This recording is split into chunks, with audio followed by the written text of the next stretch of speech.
Ziyun terkejut, bertanya apakah Jiang Cheng memang turunan keluarga kaya dan mengapa ia bersikap sangat merendah saat sekolah. Suya menyela, mengatakan ia akan pergi ke Ferrari. Ia meminta Jiang Cheng mengantarnya duduk. Sistem mengumumkan nilai persahabatan Suya 95. Jiang Yun menyindir, mengatakan mobil Jiang Cheng hanya 2 kursi, dan ia membeli mobil itu untuk Zhou Ying. Ia menyimpulkan, Suya mungkin tidak punya tempat duduk. Suya tidak terima. Ia bertanya mengapa ia tak punya tempat duduk, karena ia seharusnya duduk di kursi penumpang. Ia beralasan Zhou Ying harus pergi bekerja. Ia juga menuduh Zhou Ying sebagai model mobil pasti banyak mendapat tawaran coba mobil dari laki-laki setiap hari. Jiang Cheng berpikir, ia tidak melakukan apa-apa, tetapi nilai persahabatan Suya kembali naik. Ia merasa heran dengan orang seperti itu. Jiang Cheng membenarkan Jiang Yun. Ia berkata, mobil itu hanya terlihat bagus jika Zhou Ying yang duduk di dalamnya. Zhou Ying hanya terdiam. Suya bertanya, apakah perpisahan Jiang Cheng dengan Zhao Jia ada hubungannya dengan Zhou Ying? Dalam hati Suya berpikir, bahkan jika ia tidak mendapatkan hasil, ia akan membuat Zhou Ying tidak nyaman. Zhou Ying terkejut, bertanya-tanya apakah Jiang Cheng putus. Ia mengingat pria itu dulu sangat baik pada Zhao Jia.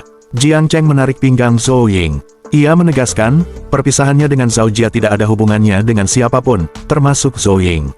Namun, ia memuji, Zhou Ying memang cantik, dan ia yakin laki-laki manapun pasti suka padanya. Ziyun terkejut melihat jam Jiang Cheng. Ia memuji jam tangan itu harganya juga lebih dari 1 juta. Ia merasa luar biasa Jiang Cheng membeli mobil dan memakai jam yang harganya mencengangkan. Ia menuduh Jiang Cheng hanya berpura-pura miskin saat sekolah. Jiang Cheng membela diri. Ia menjelaskan, ia baru lulus dan nilai ujiannya bagus. Ia berkata, keluarganya ingin memberi hadiah dan ia tidak bisa menolak. Suya menyela. Ia berkata sudah malam, dan mereka sebaiknya mencari tempat makan agar tidak terjebak macet. Sudong berpikir, ia tahu Jiang Cheng berpura-pura, tetapi ia tak bisa berbuat apa-apa. Suya mengajak Jiang Cheng bergabung untuk makan malam, dan setelah itu mereka bisa jalan-jalan atau belanja. Jiang Cheng menolak, mengatakan ia punya janji malam ini. Ia berjanji saat ia kembali dan punya waktu luang, mereka akan berkumpul lagi. Suya pasrah, memintanya menghubungi saat kembali ke Chengdu. Jiang Cheng meminta Zhou Ying melanjutkan pekerjaannya dulu. Ia berkata, ia akan pergi ke tempat lain untuk melihat-lihat. Zhou Ying mengucapkan terima kasih. Jiang Cheng berkata mereka semua sekelas, tidak perlu formal. Ia mengusulkan mereka membuat pertemuan besok. Seorang pramuniaga wanita menghampiri. Ia bertanya apakah Jiang Cheng butuh model mobil lain. Ia merekomendasikan mobil pink yang dilihat Jiang Cheng, mengatakan itu cantik, khusus dikustomisasi, dan memiliki banyak fitur keamanan. Jiang Cheng berpikir, mobil itu sangat cocok untuk Xiao Xiao. Jiang Cheng bertanya harga mobil itu. Pramuniaga menjawab, karena konfigurasinya tinggi, total harganya 9,5 juta. Pramuniaga itu menawarkan biaya perawatan gratis selama 3 tahun. Belum selesai bicara, Jiang Cheng langsung memotong. Ia setuju, dan meminta untuk membayar pakai kartu. Pramuniaga itu segera mengurusnya. Jiang Cheng bertanya apakah ia bisa mendapatkan upacara serah terima mobil. Pramuniaga itu menjawab tentu bisa. Ia berjanji akan menangani upacara dengan sempurna dan penuh sensasi sakral, dan meminta Jiang Cheng duduk sebentar. Jiang Cheng menolak. Ia menjelaskan ia membeli mobil itu sebagai hadiah. Ia meminta pramuniaga segera mengurusnya dan berjanji akan mengirimkan alamat penerima. Pramuniaga itu setuju. Di depan mobil yang dibeli Jiang Cheng, seorang wanita sedang streaming. Ia menunjukkan mobil Bullpink kepada penonton, mengatakan warnanya langka dan ia yakin tidak ada gadis yang bisa menolaknya. Ia bertanya apakah ada penonton yang tertarik membeli. Wanita streamer itu menyanggah komentar penonton yang mengatakan warna pink tidak bagus. Ia meyakinkan, jika mobil itu diberikan pada seorang gadis, pasti akan mendapat cinta di hari itu juga. Wanita streamer itu mengarahkan kameranya ke Jiang Cheng, pria yang baru mencobanya. Ia meminta Jiang Cheng memberinya 3 like dan mengatakan akan mewawancarainya langsung. Seorang staf pameran mendekati wanita streamer itu, bertanya apakah ia memesan mobil atau hanya melihat. Wanita streamer itu ragu-ragu. Ia mengaku hanya ingin melihat. Staf pameran itu bertanya, apakah ia bisa menyediakan verifikasi modal. Wanita streamer itu terkejut, bertanya apakah ia harus memverifikasi modal hanya untuk melihat. Ia memprotes karena melihat orang tadi masuk bebas. Staf pameran itu meminta maaf, mengatakan itu adalah prosedur mereka. Penonton di streaming wanita itu menertawakannya. Di sisi lain, Zhou Ying kaget. Ia berpikir, Jiang Cheng kaya sekali. Ia menghitung, baru setengah jam, pria itu sudah menghabiskan 20 juta. Ia bertanya-tanya mengapa Jiang Cheng begitu santai mengeluarkan uang sebanyak itu. Zhou Ying membandingkan, bahkan sebelum kecelakaan keluarganya, ia tidak mungkin menghambur-hamburkan uang seperti Jiang Cheng. 2 jam kemudian, Jiang Cheng telah menyelesaikan semua dokumen. Ia berkata mobil sedang dalam perjalanan ke Xiao Xiao. Ia memutuskan untuk pergi ke Ferrari untuk mengambil kunci mobil pertama yang ia beli. Manajer Ferrari memberikan kunci. Ia bertanya bagaimana Jiang Cheng berencana mengurus plat nomor. Jiang Cheng berpikir, meskipun Ferrari bisa membantu, ia bukan dari Shanghai, jadi ia tidak bisa mendapat plat Shanghai. Ia merenung, mendapatkan plat khusus Shanghai bukan tidak mungkin dengan cara-cara tertentu, dan ia akan memikirkannya. Sistem mengumumkan, plat nomor yang ditabuhkan secara acak adalah AJC 111. Plat nomor itu ditarik secara acak dari kantor pengelola kendaraan, dan petugas terkait akan segera membantu di lokasi. Jiang Cheng tersentuh, ia berpikir sistem benar-benar perhatian. Tiba-tiba, seorang petugas datang. Ia memberitahu Jiang Cheng bahwa plat nomornya sudah diproses dan akan segera dipasang.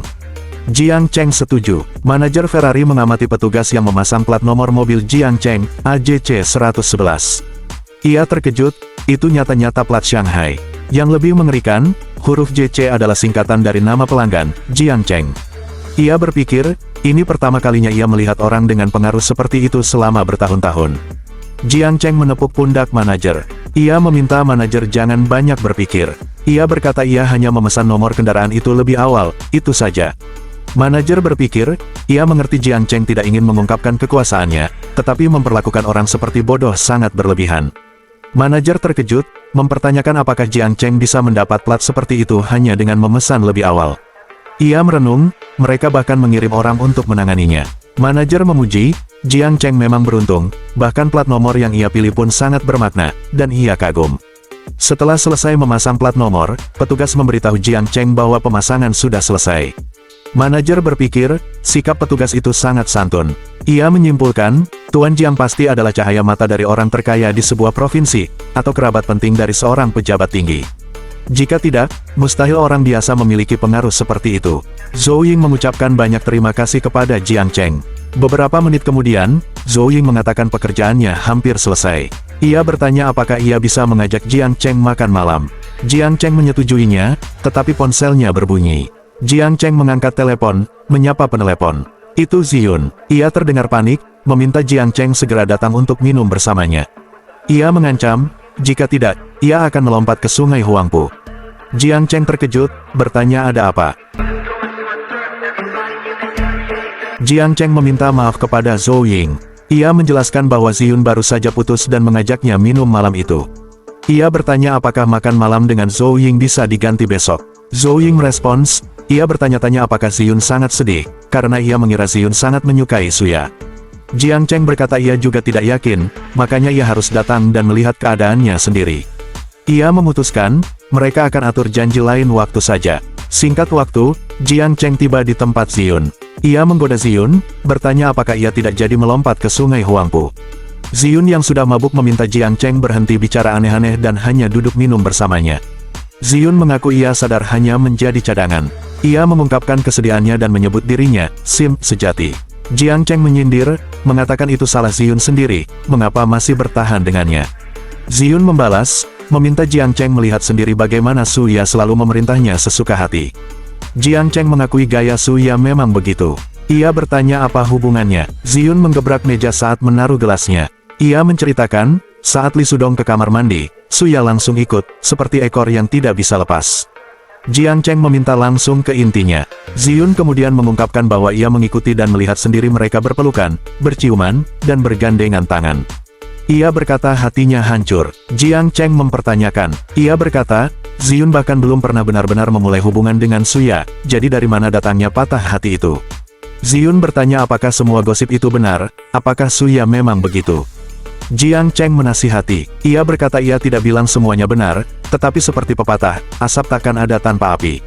Ziyun bertanya apa yang harus ia lakukan. Ia merasa dipermainkan. Setelah minum, Jiang Cheng mengantar Ziyun menaiki taksi. Ia menasihati, pertama, Ziyun harus berhenti menyiksa diri sendiri. Ia berkata, jika Suya memang busuk, biarkan saja ia tenggelam dengan pilihannya. Ziyun mengatakan hatinya masih berat, seolah ia yang kalah. Jiang Cheng memperbaiki. Ia berkata, ini bukan kalah, tetapi belajar. Ia meyakinkan Ziyun hanya perlu sadar, ada orang yang pantas untuknya, dan itu jelas bukan Suya. Setelah mengantar Ziyun, Jiang Cheng bersandar di mobilnya. Ia berharap temannya itu baik-baik saja. Tiba-tiba, seorang wanita datang. Wanita itu memperingatkan Jiang Cheng untuk tidak mendekat-dekat, mengatakan itu mobil pacarnya. Ia mengancam, jika mobil rusak, Jiang Cheng tidak akan sanggup bayar. Panel sistem menampilkan data wanita itu, Chen Li. Chen Li menyadari ia mabuk. Ia berkata Jiang Cheng sangat mirip pacarnya. Jiang Cheng membalas dengan sindiran. Ia berkata, ia sama sekali tidak merasa mirip dengan pacar Chen Li. Chen Li menunjuk Jiang Cheng. Ia memuji Jiang Cheng yang lucu dan suaranya enak didengar. Ia menebak, Jiang Cheng pasti bisa menyetir Farara pakai satu tangan. Jiang Cheng tertawa. Ia berkata, kalau hanya gaya-gayaan bisa, tetapi menyetir sungguhan dengan satu tangan jelas berbahaya, karena mobil performa tinggi tidak bisa dianggap main-main. Chen Li mendekatkan tubuhnya pada Jiang Cheng. Ia memuji Jiang Cheng yang paham. Ia membanggakan dirinya jago, makan ayam, dan tahu lebih dari 10 cara. Ia bertanya apakah Jiang Cheng mau main bersamanya kapan-kapan. Jiang Cheng menolak. Ia berkata ia hanya suka main permainan raja. Seorang wanita lain datang, ternyata adalah streamer dari pameran mobil tadi. Ia berkata ia bahkan tidak punya teman sekelas. Jiang Cheng memberitahu, ia yang menelepon driver pengganti tadi. Wanita streamer itu mengarahkan kameranya ke Jiang Cheng. Ia memperkenalkan diri sebagai Qiao Yinyin, driver pengganti yang dipanggil Jiang Cheng. Ia tiba-tiba sadar, wajah Jiang Cheng tidak asing. Penonton di stream Yinyin langsung heboh. Mereka mengenali Jiang Cheng dari toko siang tadi. Mereka menyadari ia mengemudikan Farara, pantas staf di sana bersikap istimewa. Mereka menyatakan ada sequel dari drama ini, dan mereka harus mengikutinya. Jiang Cheng menghalangi kamera Yinyin. Ia meminta Yinyin membayar dulu sebelum merekamnya, karena ia sangat tampan. Yinyin meminta maaf, mengatakan ia lupa. Jiang Cheng bertanya apakah Yinyin seorang streamer dan driver pengganti. Yinyin membenarkan. Ia menjelaskan ia menyambi sebagai driver pengganti jika ada waktu luang di siang hari, tetapi pekerjaan utamanya adalah streamer outdoor. Ia bertanya apakah ia boleh memfoto Jiang Cheng bersama mobilnya. Jiang Cheng mempersilakan, mengatakan ia tidak peduli. Yinyin berbicara kepada penontonnya. Ia berkata ia masih tidak percaya bisa melihat langsung Farara SF90. Ia memuji mobil itu benar-benar membuat seluruh badan bersemangat. Ia meminta penonton untuk tidak salah paham, ia hanya gugup, tetapi karena ini Farara, ia harus fokus dan menyetir serius. Penonton berkomentar bahwa nomor plat itu jelas bukan milik keluarga biasa. Penonton lain menyindir, memang ada orang dari keluarga biasa yang bisa bawa Farara. Yinyin membela mobil Jiang Cheng kepada penonton. Penonton di stream berpendapat nomor plat itu sudah seperti simbol status. Mereka menebak-nebak siapa pemiliknya, dan mereka berharap streamer kecil ini akan mengalami sesuatu yang tak terduga dengan orang kaya itu dan langsung naik status sosial. Chen Li menyela. Ia menawarkan untuk mengantar Jiang Cheng gratis. Jiang Cheng menolak dengan sopan. Ia berkata ia justru takut yang gratis malah bikin repot. Jiang Cheng bertanya pada Yinyin, apakah ia bisa menyetir supercar. Yinyin meyakinkan. Ia berkata ia sudah pernah membawa banyak mobil sport sebelumnya dan pernah bekerja sebagai blogger otomotif. Panel sistem menampilkan data Yinyin. Yinyin bertanya apakah ia boleh live stream sambil menyetir. Ia berjanji kameranya hanya ke arahnya, bukan ke Jiang Cheng. Jiang Cheng berkata ia tidak peduli. Ia bertanya apakah Yinyin begini setiap hari. Yinyin menjawab tidak selalu. Ia menjelaskan kebetulan hari itu ia tidak ada urusan, jadi ia sempat streaming di auto shop, dan sekarang ia hanya mencari uang saku tambahan. Jiang Cheng setuju. Ia mengajak Yinyin berangkat. Yinyin meletakkan ponselnya, siap. Yinyin berbicara kepada penontonnya. Ia berkata ia tidak pernah menyangka akan ada hari di mana ia bisa menyetir Farara. Ia memuji mobil itu benar-benar bikin seluruh badan bersemangat. Ia meminta penonton tidak salah paham, ia bukan sok menyala, ia cuma gugup. Ia berjanji akan fokus dan menyetir serius. Jiang Cheng melirik. Ia melihat nama hostnya adalah Qiao Mei. Ia berpikir, kalau bukan karena nilai privasi Yinyin yang tinggi, ia pasti mengira wanita itu mudah ditebak. Ia mengakui, cara bicara Yinyin terdengar seperti pengemudi berpengalaman. Jiang Cheng melirik ke ponselnya. Ia berpikir popularitas Yinyin lumayan, tetapi donasinya kecil sekali. Ia melihat donatur terbesarnya hanya memberi 300 yuan. Ia merasa kasihan. Jiang Cheng menghitung, follower minggu ini bertambah lebih dari 8.000, tetapi donasi mingguan hanya sekitar 800. Setelah dipotong platform, penghasilan hariannya tidak sampai 70 yuan. Jiang Cheng berpikir, punya lebih dari 10.000 penonton tetapi pendapatan sekecil itu, pantas saja harus kerja sampingan. Ia menyimpulkan, menjadi driver pengganti mungkin malah lebih untung. Yinyin mengeluh. Ia berkata ia tidak jago apa-apa, apalagi soal membujuk donatur besar. Ia merasa yang bisa ia lakukan hanyalah menyajikan hal baru, misalnya menyetir mobil orang penting agar penonton bisa melihat macetnya jalanan Modu. Penonton tertawa, membenarkan. Penonton lain bertanya apa maksudnya tidak ada donasi, dan berjanji akan memberi hadiah. Yinyin berkata ada satu pertanyaan yang sangat ingin ia tahu. Penonton lain berseru, meminta penonton lain menunjukkan kekuatan komunitas mereka dan memulai hadiah gratis. Penonton lain menawarkan semua bunga gratis bulan itu untuk Yinyin. Yinyin bertanya, mengapa manajer pelanggan Lamborghini begitu perhatian padanya. Ia bertanya mengapa Jiang Cheng bisa masuk tanpa cek aset. Jiang Cheng menjawab, mungkin karena orang Lamborghini pernah melihatnya waktu membeli mobil di dealer Ferrari. Yinyin terkejut. Ia bertanya, jadi mobil itu baru dibeli hari itu. Penonton mengucapkan terima kasih kepada orang kaya itu karena telah menunjukkan perbedaan ekonomi mereka. Penonton lain menyimpulkan, orang kaya memang bisa mengeluarkan puluhan juta dengan santai, makanya pelayanan di Lamborghini selalu istimewa. Sampai di tempat tujuan, Yinyin mengembalikan kunci. Jiang Cheng memuji. Ia berkata Yinyin terlihat luar biasa baik dalam mengemudi, lancar dan nyaman. Ia berjanji akan menghubunginya lagi jika butuh driver pengganti. Yinyin berterima kasih atas pujiannya. Yinyin bertanya satu hal lagi, stream apa yang biasanya Jiang Cheng suka tonton? Jiang Cheng menjawab, jelas perempuan cantik. Yinyin bertanya apakah ia tidak termasuk streamer cantik. Ia meminta Jiang Cheng mendukung sedikit streamer yang malang ini, misalnya, mendongkrak posisinya di chart. Jiang Cheng balik bertanya. Ia bertanya apakah Yinyin pernah dengar tentang akun freeloader. Yinyin mencoba lagi. Ia bertanya apakah Jiang Cheng mau mengajaknya masuk untuk segelas air, mengatakan level dukungan seperti itu seharusnya cukup. Jiang Cheng berpikir, Yinyin hanya mencari peluang untuk menaikkan hype stream dan menjadikannya bahan. Ia bertanya-tanya apakah Yinyin tidak takut dorongan penonton kelewat batas. Ia merasa itu menarik. Ia memutuskan, ia akan menggoda Yinyin sedikit. Jiang Cheng bertanya, air yang Yinyin maksud air apa? Yinyin terkejut. Ia berpikir, jika ini film atau novel. Yinyin merenung, hanya ada dua kemungkinan, kan? Ia bertanya-tanya apa maksud Jiang Cheng. Jiang Cheng menjelaskan alasannya menolak ajakan masuk Yinyin. Ia berkata air di hotel itu tidak terlalu bersih, jadi ia tidak akan mengajaknya masuk untuk minum. Ia berjanji, jika ada kesempatan, ia akan mentraktir milk tea. Penonton di stream Yinyin berseru, menganggap Jiang Cheng pamer abis. Penonton lain bertanya-tanya, jika si kaya itu adalah akun freeloader, apakah mereka masih pantas berdonasi? Penonton membandingkan, mereka berkata setidaknya mereka pernah berdonasi, sementara Big Shot ini sama sekali tidak pernah mengeluarkan uang. Mereka merasa sakit hati. Yinyin berpikir dalam hati, mengutuk Jiang Cheng. Ia bertanya-tanya apakah ia memang sebegitu tidak menarik. Ia bingung, Jiang Cheng bahkan tidak mau menambahkannya di WeChat.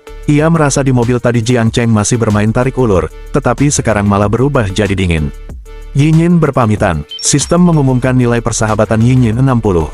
Jiang Cheng berpikir nilai persahabatan wanita itu benar-benar naik, yang ia anggap menarik. Ia menduga dari tatapan mata Yinyin, ia bisa mengajaknya makan spesi hotpot pinggir jalan lain kali. Pesan masuk di ponsel Jiang Cheng, dari Wang Zeng. Wang Zeng meminta izin untuk datang ke Amanyang Yun malam itu untuk mencoba makan di hotel mewah, dan meminta Jiang Cheng mengaturnya. Jiang Cheng berpikir, jika ia ingin kuliah di Modu, kegiatan sosial seperti ini memang tidak bisa dihindari, jadi ia akan menganggapnya sebagai latihan. Wang Yiyan menyambut Jiang Cheng kembali. Jiang Cheng memberi perintah. Ia berkata, ia akan menjamu beberapa teman, dan meminta koki menyiapkan hidangan dengan bahan paling mahal untuk 5 orang. Ia meminta 2 ekor Chinese Bahaba Fish, Alba White Truffles, dan Meraj Sundae. Sisanya ia serahkan pada Wang Yiyan. Wang Yiyan mengonfirmasi, mengatakan Chinese Bahaba Fish di hotel berukuran sedang dan harganya sekitar 1 juta yuan per ekor. Ia bertanya apakah itu bisa diterima. Jiang Cheng berpikir, jika bukan karena takut terlihat norak seperti orang kaya baru, ia bisa saja memesan 10 ekor. Ia menyadari, memberi kesan kampungan yang baru dapat uang itu tidak keren. Ia menyerahkan pertimbangan itu kepada Wang Yiyan. Setengah jam kemudian, Wang Zeng tiba bersama 3 temannya. Wang Zeng memuji, mengatakan Jiang Cheng luar biasa, memesan 2 ekor Chinese Bahaba Fish adalah hal yang benar-benar mewah. Teman prianya, Chen Hao, terkejut. Ia berkomentar harga 2 ekor ikan itu bisa dipakai beli mobil, betapa borosnya. Teman wanitanya yang berbaju ungu bertanya apakah ikan bisa semahal itu. Wang Yiyan menjelaskan bahwa Chinese Bahaba adalah salah satu dari 4 seafood termahal di dunia dan sangat langka. Ia mengatakan harganya tergantung ukuran, dan 2 yang mereka santap berukuran sedang. Wang Yiyan menambahkan, ada juga Italian Alba White Truffles yang sama berharganya. Ia mengumumkan total harga makan malam yang disiapkan Jiang Cheng lebih dari 3 juta yuan. Teman wanita Wang Zeng terkejut. Ia berpikir, satu kali makan 3 juta yuan. Ia membandingkan, di kampungnya uang sebanyak itu bisa dipakai beli rumah besar. Jiang Cheng meminta mereka tidak terlalu formal dan mengajak mereka makan. Wang Zeng dan Chen Hao mengucapkan terima kasih atas jamuannya. Setelah itu, semua orang dengan senang hati menyelesaikan makan malam. Wang Zeng mengucapkan terima kasih atas jamuan makan malam itu. Ia bertanya, meskipun masih agak awal, apakah mereka mau ke Bun untuk minum lagi? Jiang Cheng menolak dengan jujur. Ia berkata ia baru saja minum dengan teman sekelas, dan mengusulkan mereka menjadwalkan sesi minum berikutnya lain kali. Wang Zeng berpamitan. Ia berjanji besok malam ia akan booking booth besar di TAXX agar mereka bisa berpesta dengan benar di sana. Wang Yiyan memberitahu Jiang Cheng bahwa hotel memberi diskon khusus, sehingga totalnya hanya 2,98 juta. Jiang Cheng mengucapkan terima kasih. Sistem mengumumkan cashback food rebate card digunakan. Total pembelian 2,98 juta, dan selamat mendapatkan rebate 10 kali. Sistem mencatat rebate dikalikan dengan jumlah orang yang makan.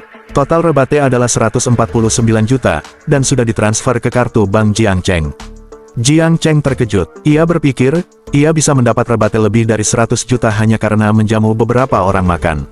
Ia menyimpulkan, jamuan ini benar-benar sepadan. Wang Yiyan mengumumkan pembayaran berhasil. Ia berkata ia tidak akan mengganggu istirahat Jiang Cheng lagi dan memintanya menghubungi jika ada keperluan. Jiang Cheng menyetujui. Di kamar, Jiang Cheng menonton live streaming Yinyin. Yinyin menyapa penontonnya dan memutar musik. Jiang Cheng berpikir, jika diperhatikan lebih dekat, Qiao Mei benar-benar memiliki skor daya tarik 94. Ia sadar, tadi saat Yinyin gugup, ia tidak bisa melihatnya dengan jelas. Sistem mendeteksi akun live stream Jiang Cheng terlalu sederhana. Sistem memberi hadiah 3 juta Shark Fin Coins. Jiang Cheng terkejut, ia berpikir sistem Divine Tycoon memang luar biasa, selalu ada cara baru memberinya uang. Dengan tambahan 3 juta itu, akun Shark Fin Coins freeloadingnya langsung naik ke level 65. Jiang Cheng berpikir ia harus mengganti nama untuk akun utamanya. Ia memutuskan, ia akan menamainya Dinghai Shenzhen. Jiang Cheng berkomentar di live streaming Yinyin menggunakan nama Dinghai Shenzhen, streamer malam ini tidak keluar cari hiburan. Yinyin melihat komentar itu. Ia terkejut, itu adalah akun level 65 yang belum pernah ia lihat sebelumnya. Yinyin menyambut Big Bro Dinghai Shenzhen. Ia menjelaskan ia ada guild PK mission sebentar lagi, jadi malam itu ia tidak keluar. Penonton berkomentar, mengatakan lawan Yinyin mirip belalang sembah. Penonton lain meminta diberi heart gratis. Penonton lain bertanya apakah malam itu tidak membahas mobil. Panel sistem menampilkan data lawan Yinyin, di Luo Xiaomei. Jiang Cheng berpikir, Streamer yang terlihat memiliki daya tarik 90 karena makeup tebal ternyata aslinya cuma 69. Ia bertanya-tanya, dan Qiao Mei harus PK melawan orang ini. Dengan daya tarik 94, seharusnya lah ia bisa mengalahkan 69 dengan mudah. Xiao Mei menyapa Yinyin. Ia berkata ia beruntung bertemu Yinyin di koneksi pertamanya, dan ia mengira Yinyin akan memastikan ia lolos ronde pertama hari itu. Yinyin hanya bergumam lirih. Ia mengakui betapa buruk skillnya. Ia berkata ia belum pernah menang satupun PK Connection sejak mulai streaming. Ia menyadari setiap streamer suka connection dengannya karena itu jaminan kemenangan. Ia hanya bisa berpikir, guild mengatakan ia harus menang setidaknya 2 ronde, kalau tidak bonus kehadiran penuh bulan depan akan hilang. Ia khawatir jika hilang, ia mungkin tidak bisa membayar sewa apartemen. Yinyin menyapa Xiao Mei. Ia meminta Big Bro nomor 1 Xiao Mei untuk menahan diri nanti. Xiao Mei menjawab, tentu. Ia berkata, Big Bro Dazu, ronde pertama seharusnya cukup mudah untuk mereka, dan mereka bisa menyimpan tenaga untuk ronde berikutnya. Sistem mengumumkan misi baru, bantu Qiao Yinyin menang dalam PK Turnamen Championship untuk menerima donation rebate. Rebate multiplier akan 50 sampai 1 kali. Jiang Cheng berpikir, rebate multiplier sampai 50 kali. Dengan misi seperti ini, ia harus bekerja sama dengan mereka. Yinyin bertanya apakah Big Bro nomor 1-nya punya permintaan lain, dan memintanya menyebutkan semuanya. Jiang Cheng berpikir, ia tidak pernah menyangka akan punya hubungan apapun dengan Qiao Mei. Ia menyadari sekarang ia benar-benar akan menjadi Big Bro nomor 1-nya, dan banyak hal bisa berubah. Yinyin memohon kepada penonton dan Big Bro Dinghai Shenzhen. Ia berkata, melihat betapa menyedihkannya ia, apakah mereka tidak ingin memberinya biaya pengobatan untuk menghiburnya. Ia mengeluh, channelnya bahkan tidak punya satupun night.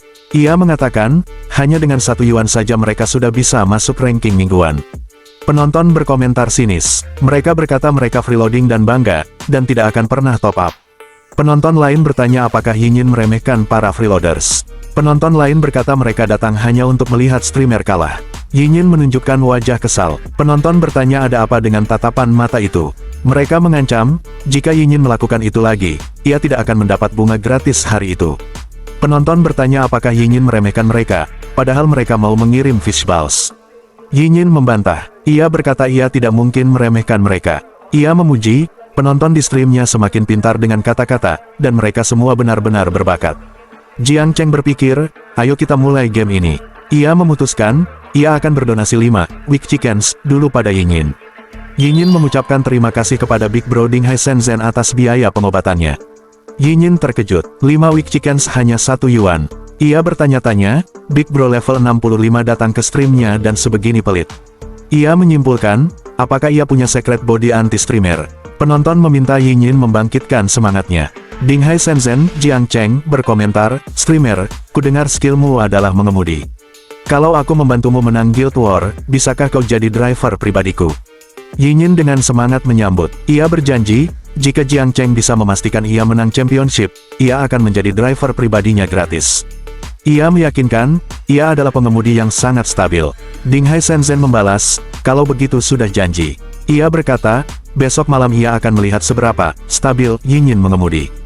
Yinyin terkejut. Ia melihat 3 super rockets termahal langsung masuk sekaligus. Ia berseru senang. Yinyin mengucapkan terima kasih kepada Big Bro Ding Hai Shenzhen atas 3 super rockets-nya. Ia bertanya penampilan apa yang Jiang Cheng mau, dan berjanji akan melakukannya. Xiao Mei, lawan Yinyin, terdiam. Xiao Mei terkejut. Ia berpikir, ronde PK pertama sebentar lagi dimulai, dan tiba-tiba muncul Big Shot penembak menara di pihak Xiao Mei.